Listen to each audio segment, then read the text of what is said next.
Senhor esteja convosco. Ele está no meio de nós. Proclamação do Evangelho de Jesus Cristo, segundo Marcos. Glória a vós, Senhor. Naquele tempo, Jesus e seus discípulos chegaram à outra margem do mar, na região dos Gerazenos. Logo que saiu da barca, um homem possuído por um espírito impuro, saindo de um cemitério, foi a seu encontro. Esse homem morava no meio dos túmulos e ninguém conseguia agarrá-lo, nem mesmo com correntes. Muitas vezes tinha sido amarrado com algemas e correntes, mas ele arrebentava as correntes e quebrava as algemas, e ninguém era capaz de dominá-lo. Dia e noite ele vagava entre os túmulos e pelos montes, gritando e ferindo-se com pedras. Vendo Jesus de longe, o endemoniado correu, caiu de joelho diante dele e gritou bem alto: "Que tens a ver comigo, Jesus, Filho do Deus Altíssimo? Eu te conjuro por Deus, não me atormente." Com efeito, Jesus lhe dizia: "Espírito impuro, sai desse homem." Então Jesus perguntou: "Qual é o teu nome?" O homem respondeu: "Meu nome é Legião, porque somos muitos." E pedia com insistência para que Jesus não o expulsasse da região. Havia aí perto uma grande manada de porcos, pastando na montanha. O espírito impuro suplicou então: "Manda-nos para os porcos, para que entremos neles." Jesus permitiu. Os espíritos impuros saíram do homem e entraram nos porcos.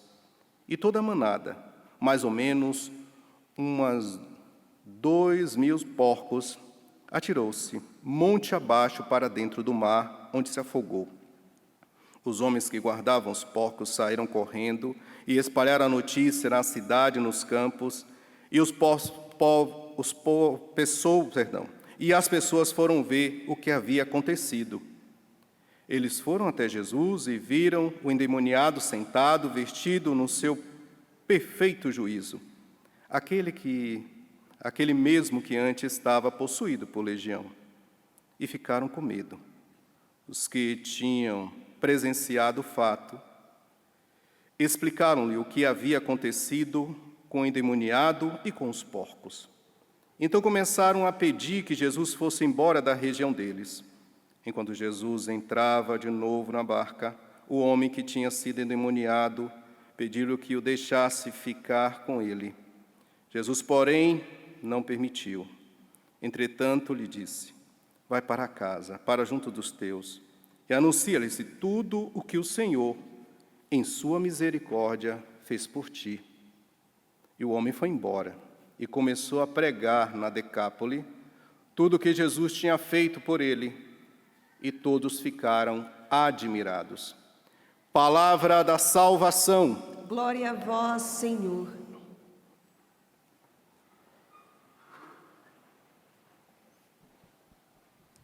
Leitura grande, hein? Para quem nos acompanha pela Rádio Canção Nova, eu sou o Padre Sandro Magalhães, que estou com vocês nessa Santa Missa. Minha gente, hoje nós estamos diante de uma passagem, como disse, grande, e que quer nos dizer muitas coisas. Que pena que pouco tempo, mas eu quero dizer para você, resumidamente. Jesus vai a essa região, que era uma região pagã. Por quê? Na região onde estavam os judeus, não se criava porcos, já que porcos era considerado um animal impuro. Então não tinha como o judeu cuidar, criar porcos. Era uma cidade, uma região pagã. Então ali se criavam os porcos. Mas a gente vê que Jesus sai da barca e aquele homem que estava com o demônio, que até na hora que eu me atrapalhei aqui, a gente fica com a cabeça, né? Primeiro eles pensam que ele é um endemoniado, só tem um demônio. Depois vê que são vários que estão com ele, né? Eu fiquei pensando, nossa, como pode? Às vezes a gente tem uma visão, depois a gente, quando vê a verdade, a gente vê que é uma outra coisa. E aí aquele homem vai até Jesus, já pedindo, se colocando como se ele tivesse alguma autoridade ou algum prestígio diante de Jesus para fazer aquilo que ele queria que Jesus fizesse. Não é isso? Eu te conjuro, não faça isso conosco. Que prestígio mal tem diante de Deus? Nenhum. Desculpa a palavra, malandro. Só que Jesus não dá ouvido. E aí eles pedem algo, para que Jesus o expulsasse para a manada de porcos. Jesus obedece, porque Jesus era judeu, viu? Jesus não era cristão. Jesus era judeu. Então aquela simbologia dos porcos era um bicho, qual é a palavra que eu disse? Impuro. Ou seja, vá para os impuros. E ali eles se lançam ao mar. Desculpa, tem muitos irmãos nossos por aí que não entendem isso, acham assim, então não pode comer porco porque porco é impuro. Até Jesus expulsou os demônios para os porcos. Tem gente que fala assim? Desculpa, está perdendo algo muito bom. Tem nada disso. Mas ali há um símbolo, um sinal de que aqueles que eram espíritos maus estavam indo para o abismo, a escuridão, a morte eterna.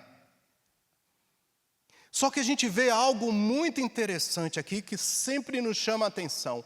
Por que que aquele povo excluiu Jesus dali, não é? Expulsou.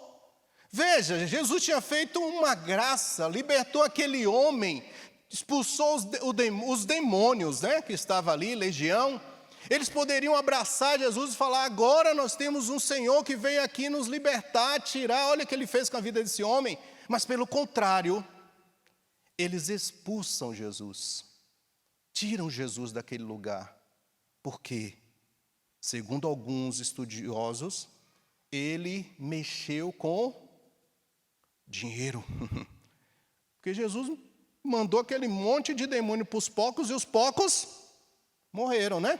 Então aqueles que criavam falavam assim, olha o que ele está fazendo, o que ele veio fazer? Tirar nosso ganha-pão, nosso dinheiro. Mas Jesus queria a conversão, a mudança de vida. E eles não queriam isso. Eles queriam continuar, desculpa a palavra, na porcaria. Literalmente, cuidando de porcos, da impureza, da sujeira. Jesus sai dali. Só que a gente pensa assim, nossa, Jesus fez aquilo lá, o homem foi libertado, foi expulso. Parece que Jesus não teve uma vitória ali, não é? Teve sim. E que vitória. Porque Jesus, ou melhor, quando a gente planta uma semente, a semente fica ali e ela brota. Brota, viu? Outro dia eu falava para o povo no terço, ensine seus filhos a rezar o terço. Porque quando você planta a semente da boa nova, da graça de Deus, a semente está ali. Por mais que vá para a faculdade, chega lá na faculdade, aprende um monte de coisa, aí se vira rebelde, aquela coisa toda, né?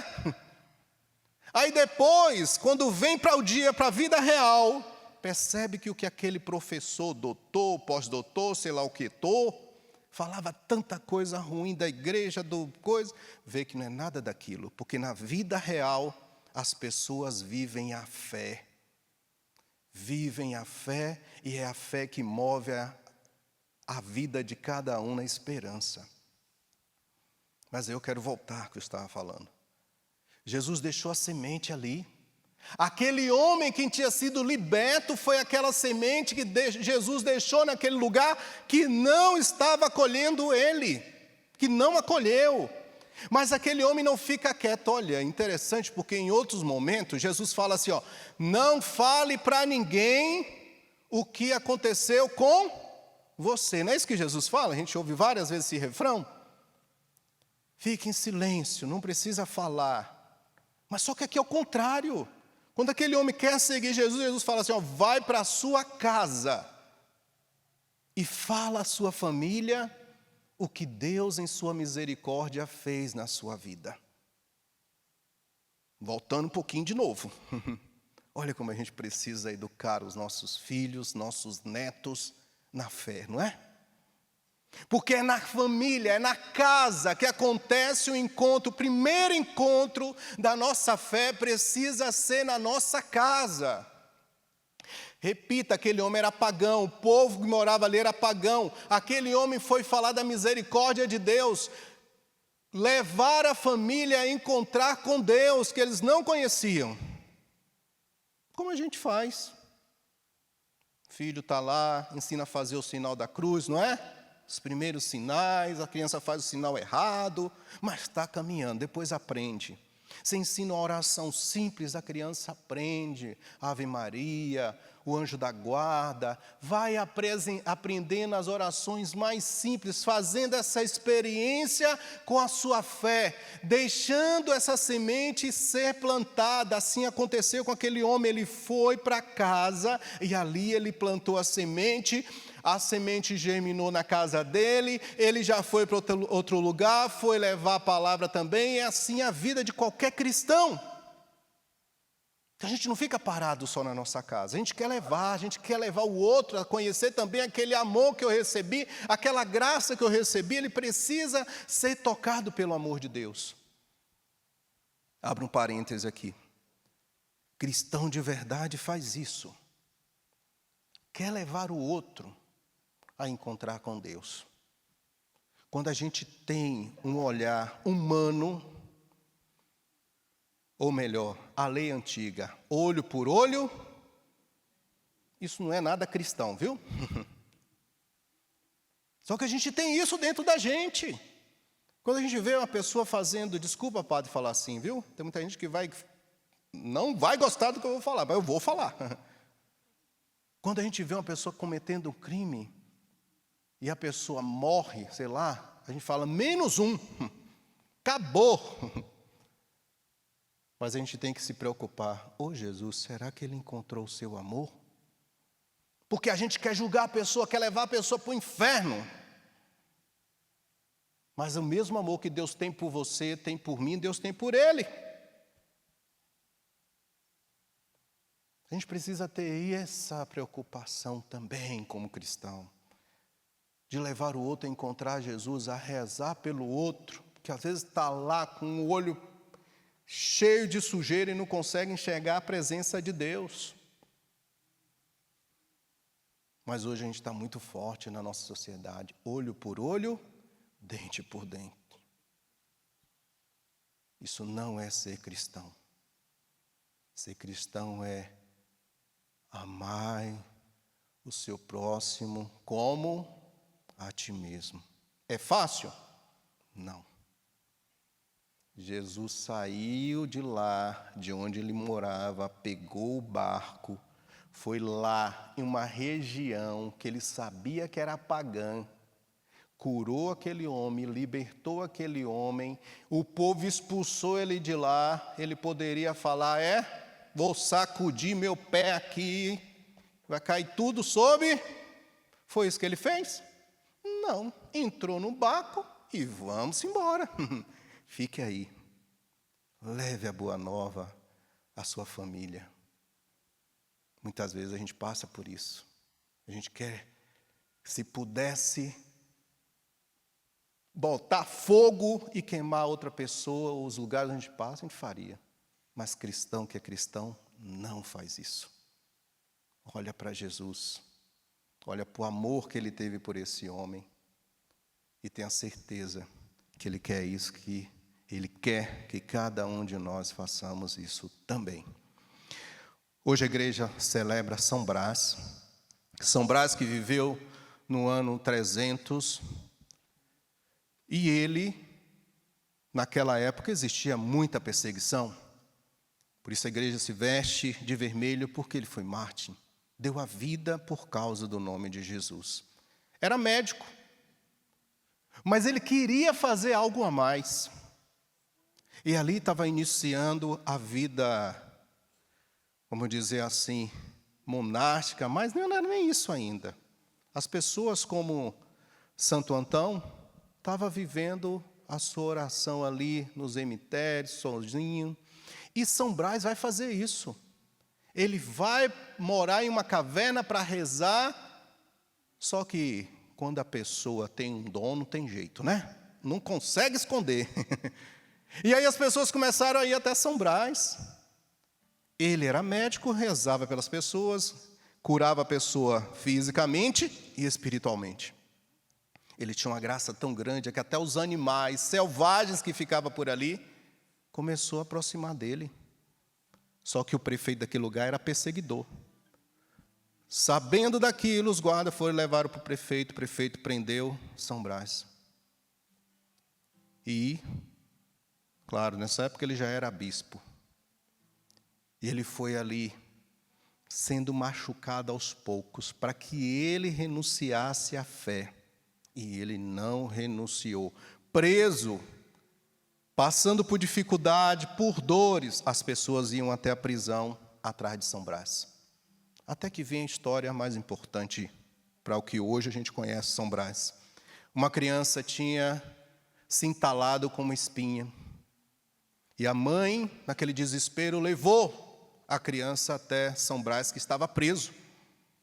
São Brás clama a Deus e faz o sinal da cruz na garganta daquela criança.